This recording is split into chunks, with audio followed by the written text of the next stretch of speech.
Hello friends, welcome to Gates Measure. The next operator is selection operator, that is a sigma. Let's understand the use of selection operator with example. तो यहाँ पे मैंने जैसा कि previous video में मैंने discuss किया था इस एग्जाम्पल के बारे में, उसी एग्जाम्पल को हम फर्दर लेके चल रहे हैं टू डिस्कस द सिलेक्शन। तो यहाँ पे हम सबसे पहले टेबल, जैसा कि मैंने अभी बताया कि हम रिलेशनल डेटाबेस की बात कर रहे हैं, तो रिलेशनल डेटाबेस में हम हमेशा डेटा को कैसे सेव करते हैं, टेबुलर फॉर्म में। तो यहाँ पे मेरे पास 3 कॉलम है, roll number, name and age. और क्वेश्चन क्या है हमारे, क्वेरी, जिसको हम क्वेरी भी बोलते हैं, retrieve the name of student whose roll number is equal to 2। मतलब उस स्टूडेंट का नेम पता करो जिसका रोल नंबर क्या है 2। अब यहाँ पे सबसे पहले आपको चेक करना है रिट्रीव द नेम, मतलब आपको फाइनल में क्या शो करना है, बिल्कुल फाइनल में आंसर क्या शो करना है। आप पहले आंसर देखो, यहाँ पे अगर मैं बात करूं इस टेबल में रोल नंबर 2 कहाँ पे है, ये रहा। रोल नंबर 2 के कॉरस्पॉन्डिंग नेम क्या है, बी। तो यानी आउटपुट जो है, अगर मैं बोलूं कि सिंपल क्वेरी छोड़ो, सिर्फ आंसर बताओ इसका आंसर क्या आएगा, तो आप इस क्वेश्चन का आंसर क्या बताओगे, बी। मतलब उस बंदे का नेम क्या है, बी, जिसका रोल नंबर क्या है 2। लेकिन अब इस क्वेरी को लिखना कैसे है, इस क्वेरी को लिखने के लिए सबसे पहले मैं क्या कर रहा हूं, रिट्रीव द नेम। ये जो नेम है रिट्रीव मतलब पाई, मतलब प्रोजेक्शन ऑपरेशन लगाना पड़ेगा। लेकिन प्रोजेक्शन ऑपरेशन जो है हम हमेशा लास्ट में लगाते हैं। क्यों लगाते हैं, उसका भी एग्जांपल मैं अभी आपको देता हूं। Roll number is equal to 2। सबसे पहले हम यहाँ पे सिलेक्शन ऑपरेटर लगा रहे हैं।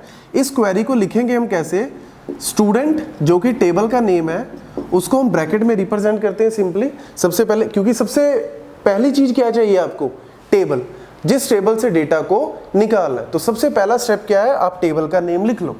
उसके बाद हम इस टेबल में से सिग्मा मतलब सेलेक्ट कर रहे हैं। क्या सेलेक्ट कर रहे हैं, उस रो को जहां पे रोल नंबर 2 है, रोल नंबर 2 है। क्योंकि जब हम स्टूडेंट टेबल को लिख रहे हैं तो आप विजुलाइज करो कि ये पूरा टेबल आ गया। इस पूरे टेबल की जरूरत है अभी। इस पूरे टेबल में से मुझे क्या फाइंड करना है, जहां पे रोल नंबर 2 है। तो ऐसी कौन सी रो है जहां पे रोल नंबर 2 है, ये रहा। मतलब अगर मैं सिर्फ इस चीज की आउटपुट देखूं, सिर्फ इतनी की आउटपुट, तो इसकी आउटपुट क्या है, 2B21। मतलब ये आपका रोल नंबर है, ये नेम है और ये एज है। मतलब इस तरीके से आपको जो टेबुलर फॉर्म में रिप्रेजेंट हो जाएगा, सिर्फ इसकी आउटपुट अगर बात करें। लेकिन हमें फाइनल में आउटपुट क्या चाहिए, स्टूडेंट का नेम, स्टूडेंट का नेम। तो स्टूडेंट का नेम हम कैसे निकालेंगे, इस आउटपुट में से स्टूडेंट का नेम निकालने के लिए पाई, मतलब पाई ऑफ नेम। फाइनल में हम नेम को यहां से प्रोजेक्ट कर लेंगे। तो सिलेक्शन का यहां पे फंडा क्या है, सिलेक्शन का मतलब क्या है, यहाँ पे सिलेक्शन काम किसके ऊपर करता है, रोज के ऊपर, टपल्स के ऊपर काम करता है। मतलब सबसे पहले आप डिजायर्ड टपल को निकाल लो, उस डिजायर्ड टपल में से आउटपुट क्या शो करनी है वो फाइनल में आप लिख दो। अगर मैं इसी क्वेरी को दूसरे तरीके से लिखता हूं, इन केस अगर आप कहो कि पहले सर हम पाई कर लें, इन केस अगर आप बोलो कि पहले हम पाई कर लें, तो पाई में आप क्या करोगे, सबसे पहले इन केस अगर पाई ऑफ आप यहाँ पे नेम कर लेते हो, क्योंकि हमें नेम चाहिए ना फाइनल में, तो पाई ऑफ नेम करते ही इसकी आउटपुट क्या आ जाएगी, सिर्फ इस चीज की आउटपुट क्या आ जाएगी, AB। इस चीज की आउटपुट क्या आ गई, AB। अब अगर आप लगा रहे हो यहाँ पे सेलेक्ट रोल नंबर, तो मेरे को ये बताओ आउटपुट क्या है, इतनी, सिर्फ इस चीज की आउटपुट क्या है, AB। तो AB तो नेम है, इसमें रोल नंबर तो कहीं पे है ही नहीं। तो यानी पाई हमेशा बाद में लगेगा, लास्ट में लगेगा, पहले सेलेक्ट लगेगा। अगर आपने पाई पहले लगा दिया तो आपने पूरे टेबल में से कुछ कॉलम को फेच कर लिया। लेकिन कंडीशन जो है, जो सिलेक्शन की कंडीशन है, वो हो सकता है किसी और कॉलम पे लगी हुई है, तो आपकी आउटपुट ही नहीं आएगी। तो इसीलिए हम सबसे पहले टेबल के अंदर सबसे पहले क्या करना है, सेलेक्ट। सेलेक्ट का मतलब क्या है, हम सबसे पहले कंडीशन लगाएंगे रो के ऊपर कि पूरी रोज में से कौन सी डिजायर्ड रो चाहिए जहां पे रोल नंबर 2 है। तो उसके लिए हमने सबसे पहले सिग्मा रोल नंबर 2 कर लिया। तो पूरे टेबल में से सिर्फ इतनी आउटपुट आ गई। उस आउटपुट में से मुझे क्या शो करना है, फाइंड द नेम।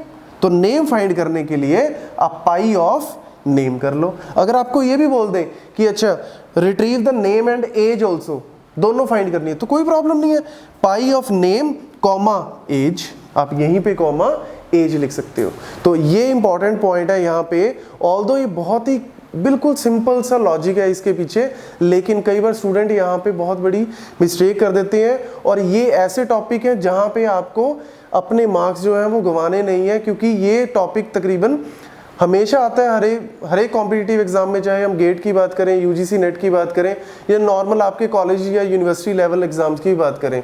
और इस टॉपिक, ये सिक्योरिंग टॉपिक है, मतलब मार्क्स को सिक्योर करने के लिए ये वाला टॉपिक तो आपको आना चाहिए। तो इसीलिए इसमें आप गलती नहीं करना। तो इसके लिए सबसे पहले आपको हमेशा ध्यान रखना है कि सिलेक्शन जो है वो हमेशा कॉलम नहीं रो के ऊपर काम करता है, और प्रोजेक्शन हमेशा कॉलम के ऊपर।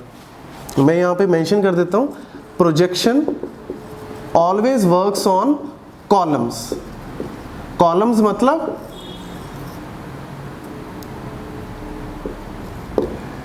मतलब ये जो है कॉलम, जिसको हम एट्रीब्यूट भी बोलते हैं। और जो सिलेक्शन है दैट इज अ सिग्मा, ये हमेशा किसके ऊपर काम करता है? रोज के ऊपर। रोज मतलब टपल्स, ये हमेशा टपल्स के ऊपर काम करता है। तो this is how the actually working of selection with the projection. तो इस क्वेरी में हमने सिलेक्शन का तो यूज देखा ही, प्लस प्रोजेक्शन का भी यूज देखा। Thank you.